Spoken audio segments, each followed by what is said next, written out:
Señor Álvaro Uribe, mi nombre es Olga Lucía Mendoza. Me refiero a usted también por su nombre, además de también tener el mayor respeto por su cargo como presidente, pero lo hago por su nombre porque quisiera dirigirme también a la persona. Yo la primera vez que oí una entrevista suya fue cuando tenía tal vez yo 15 o 16 años. Usted acababa de asumir su rol como presidente en una entrevista con José Gabriel en su programa Yo José Gabriel, y él le preguntaba sobre su rutina en la mañana. Y hubo una parte de la respuesta que a mí personalmente me impactó, y usted mencionaba, y de pronto usted me corrige si yo oí bien, pero usted mencionaba que usted practicaba la meditación en la mañana. Y me sorprendió porque un líder, o mi idea tal vez en ese momento de un líder, era una persona que en medio de todo el caos y la responsabilidad que tenía, era una persona que estaba de afán, que no tenía tiempo para este tipo de prácticas en la mañana. Y hoy en día enfrentamos, doctor Uribe, una crisis también de salud mental. Y quisiera, desde su experiencia personal y también de pronto en medio de las situaciones que usted enfrentó y que usted hoy en día enfrenta, como su caso judicial, por ejemplo, tal vez, si nos lo permite, contar un poquito de cómo maneja usted personalmente como líder su salud mental, y también cómo como líderes podemos aportar a la salud mental de aquellos a quienes lideramos. Y bueno, de pronto un poquito como esa experiencia más personal suya. Va bien difícil. Voy a empezar por una confesión y voy a seguir por algo jocoso. Y después entro en lo de meditación que usted me pregunta. Una confesión. En 13 slides que ya tengo en borrador sobre manejo de crisis, reconozco que las más difíciles son las que afectan personalmente, porque son las que producen mayor alteración emocional, y que la mejor solución es la compañía de la familia y de grupos cercanos de amigos, o de personas, en mi caso, como el Salucía Arango.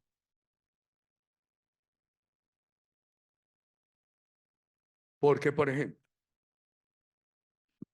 veamos dos tipos de crisis. Se produce esa bomba al Ecuador y rompen las relaciones, una crisis diplomática tremenda. Yo asumo la responsabilidad,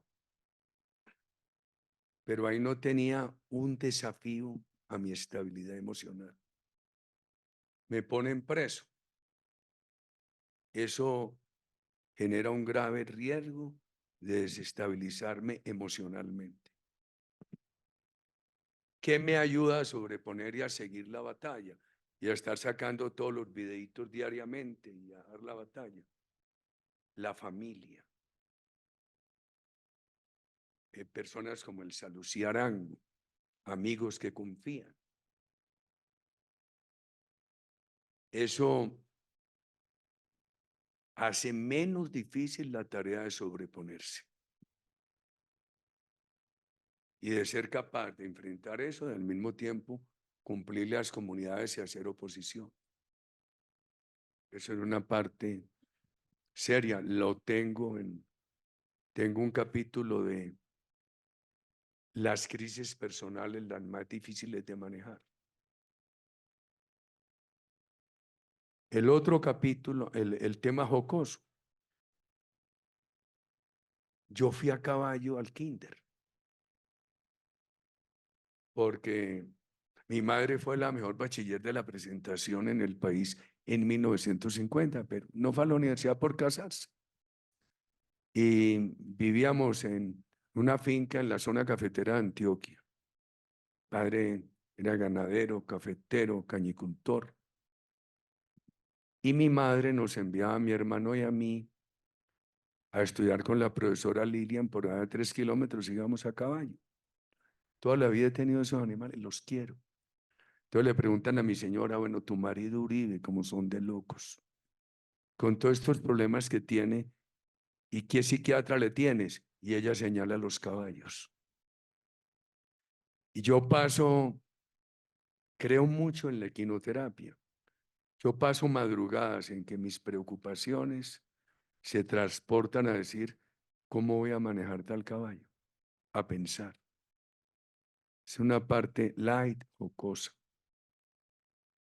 Viene otro tema, la meditación. Lo que yo he hecho fundamental, yo hago ejercicio. Hago ejercicio unas 5 o 6 veces a la semana. Ahora llevo 600 días estudiando portugués todos los días. Tengo una clase semanal y todos los días tengo Bususú y Duolingo. Iba a empezar francés. Hoy, por ejemplo, para cumplir lo de portugués, lo hice a las 4 de la mañana porque tenía que tomar un avión de las 6:20 para no llegar tarde aquí. Claro que me le volví pesado a la doctora Emilia, porque no le llegué tarde y no con más de una hora de anticipo. ¿Qué tal que me hubiera quedado, en lugar de venir aquí a hablar con la doctora Emilia, me hubiera quedado con los indígenas allá al lado? ¿Cómo estarían de alborotados y de bravos? Conmigo allá. Aquí lo tenemos escondido. Entonces, yo he hecho yoga nidra. También le voy a confesar. Es más fácil cuando uno está tranquilo. Aún concentrarse en esa meditación, cuando hay una crisis personal que ha alterado las emociones, es muy difícil. Es un reto mayor. No le está hablando un psicólogo ni un psiquiatra. Le está hablando a alguien de una experiencia personal. Por supuesto, el deporte ayuda mucho. Cuando me pusieron preso, yo tenía una agenda en el Senado muy importante, como el proyecto de reducción de la jornada de trabajo, etcétera, etcétera. Y venía con un ritmo de lectura muy acelerado. Y tenía mucha disciplina para estar viendo en Netflix los 60 capítulos o más sobre el Libertador. Y los documentales sobre Fidel Castro, Cuba Libre, sobre su santidad Francisco. Y me coincidió que me pusieron preso, la salida del Senado, con un COVID. Y a los 20 días de estar con el COVID preso, yo hago deporte 5 o 7 veces a la semana. O hago una hora de elíptica más unos ejercicios de estiramiento, o nado entre 800 y 1600 metros. Hago más o menos 4000 metros de natación en semana. Cuando no hago, cuando tengo una piscina ahí cerca y no estoy haciendo elíptica y estiramientos. ¿Qué me pasó? Todo eso, toda esa crisis personal me sacó del estudio y me sacó del deporte. Fui a nadar y yo hago fácilmente, me demoro mucho. Yo nado sin estilo, pero resisto mucho. Y cuando llevaba 200 metros me tuve que salir de la piscina. Se me bajó la saturación a 82. Y después empecé a sentir una gran ansiedad en el agua, cuando ya había recuperado el estado físico. Casi que no vuelvo a nadar, porque la ansiedad me obligaba a estar conectado a toda hora, a estar escribiendo a toda hora sobre mi proceso, y quedarme 40 minutos, hora y media en una piscina me enloquecía.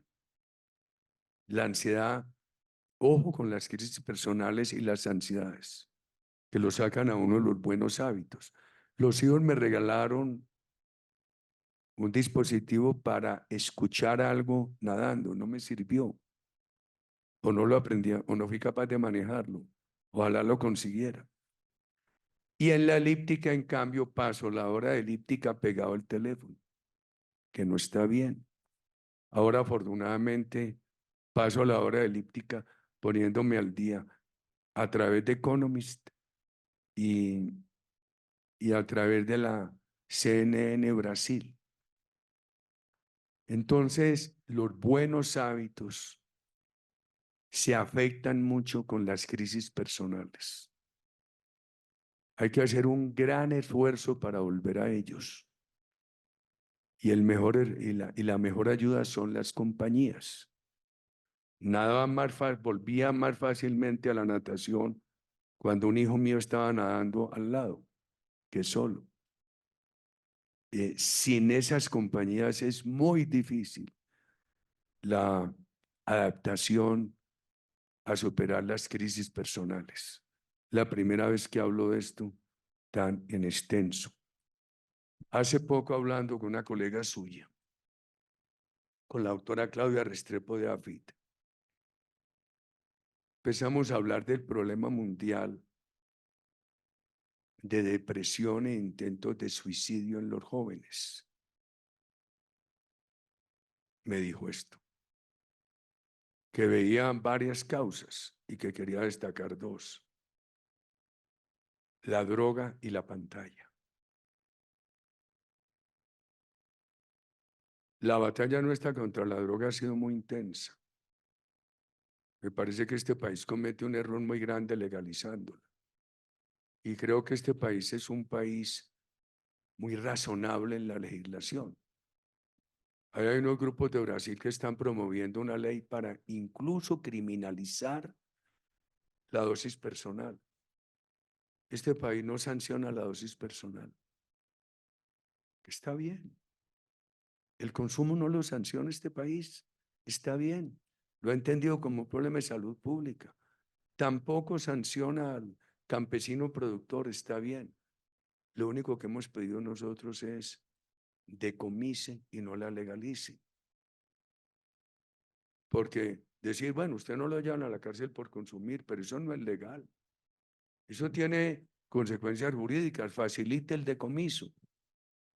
Y también tiene que causar reflexiones.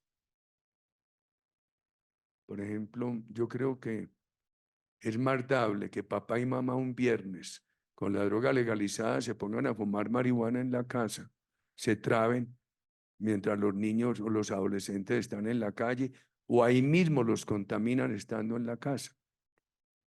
Yo creo que este país tiene que hacer un esfuerzo sobre eso y ser consciente que la legislación nuestra no es una legislación troglodita. Es que ahí veo muchos países desarrollados prohibiendo incluso la dosis personal. Y nosotros desde los años 60 permitimos por un tratado internacional que se adhirió en ese momento el uso científico y medicinal de las drogas. O sea, ese es un tema muy delicado. Y a mí me parece que con mucha laxitud y con mucha superficialidad proponen, no hay que legalizar del todo. Mire, en San Francisco cobran impuestos, recaudan 24.000 millones de dólares de impuestos y el problema de salud pública les cuesta mucho más, para no hablar de destrucción de familias, etcétera.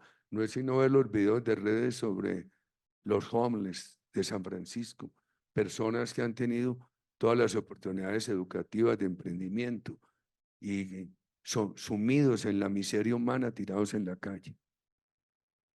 Tema muy difícil me propuso usted.